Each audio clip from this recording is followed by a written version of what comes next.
Good morning, কেমন আছেন সবাই? আশা করি ভালো আছেন, সুস্থ আছেন। এই চলে আসলাম সকালের আজকে একটা ব্লগ নিয়ে। সকালের খাবার করতেছি মাছ ভাজি আর ভাত। আর এই তেলাপিয়া মাছগুলো ফ্রিজে ছিল, আঁকুটা এগুলো করতে হবে। আমার ভাত হয়ে গেছে। আর পেঁয়াজ কাঁচামরিচ দিয়ে মাছগুলো সব ভেজে নিচ্ছি। এবং সকালের খাবারের জন্য এই হালকা পাতলা খাবারই যথেষ্ট, মাছ ভাজি আর ভাত। অনেক দিন পর খাওয়া হচ্ছে। এই যে ভাতটা হয়ে গেছে, ভাতের মাড়গেলে আবার বসাইছি। এই চলে আসলাম দুপুরে রান্নার জন্য। দুপুরে রান্না করব ঢেঁড়স দিয়ে তেলাপিয়া মাছ। তেলাপিয়া মাছগুলো ভেজে নিচ্ছি।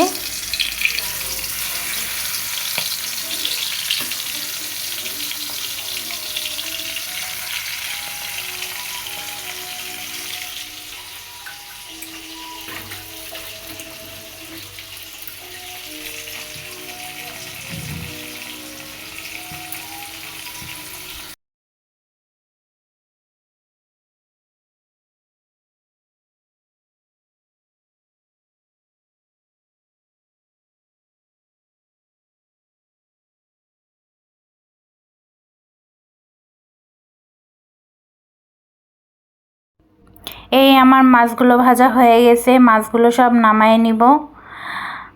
নামাই নিয়ে এতে কাঁচামরিচ পেঁয়াজ দিয়ে মাছের পাতলা ঝোল করব। ঝোলটা এরকম করলে খেতে অনেক ভালো লাগে। পেঁয়াজ ছোট ছোট পেঁয়াজ, এই জন্য আমি 4 ফালা করে কেটে নিছি, আর সাথে কাঁচামরিচ। আসলে তাজা মাছ এরকম হালকা পাতলা খাইতেই আমার কাছে ভালো লাগে, এই জন্য পাতলা ঝোল করব। কোনো ফোড়ন দিইনি, একবারে পেঁয়াজগুলো 4 ফালা করে কেটে দিয়ে দিছি। এখন এর ভিতরে লবণ হলুদ দিব। লবণ হলুদ দিয়ে নাড়াচাড়া করে জল দিয়ে দিব। আর জল ফুটে আসলে তারপরে এর মধ্যে ঢেঁড়স দিয়ে দিব।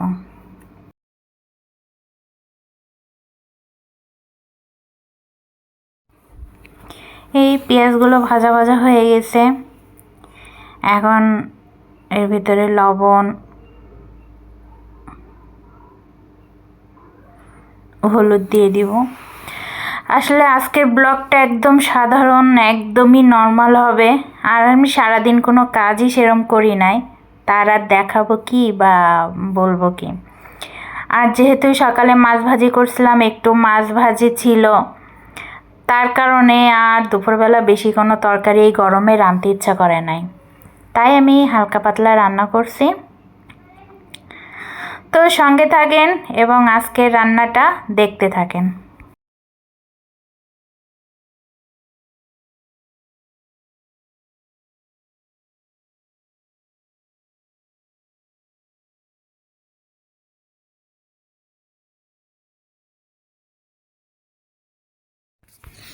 এই এখন এর মধ্যে ঝোলের জলটা দিয়ে দিছি। এক তরকারি যেহেতু একটু ঝোল লাগবে, আর এটা পাতলা পাতলা ঝোল করলে বেশি খেতে ভাল লাগে, তার কারণে এর মধ্যে ঝোল দিয়ে বেশি করে একটু জল দিয়ে দিচ্ছি। এই জল ফুটে গেছে, ঝোল ফুটে যাওয়ার পরে এখন এই কেটে রাখা ঢেঁড়সগুলো এর ভিতরে দিয়ে দিছি। এখন এটা ভালো মতো সিদ্ধ হয়ে গেলে তারপরে মাছ দিয়ে দিতে হবে।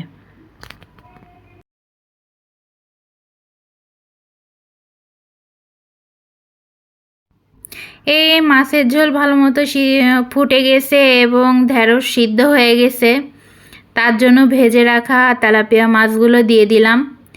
ঢেঁড়স তো বেশি জাল দেওয়া লাগে না, হালকা জাল দিলেই হয়ে যায়। এবার এর মধ্যে দিয়ে দিলাম মাছগুলো।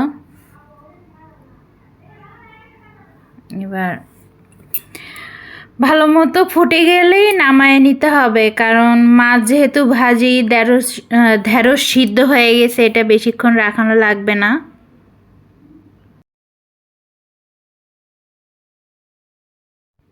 এই রান্না হয়ে গেছে, দুপুরের ভাতটা গুছায় নিছি, দুপুরের এইগুলো খাবো।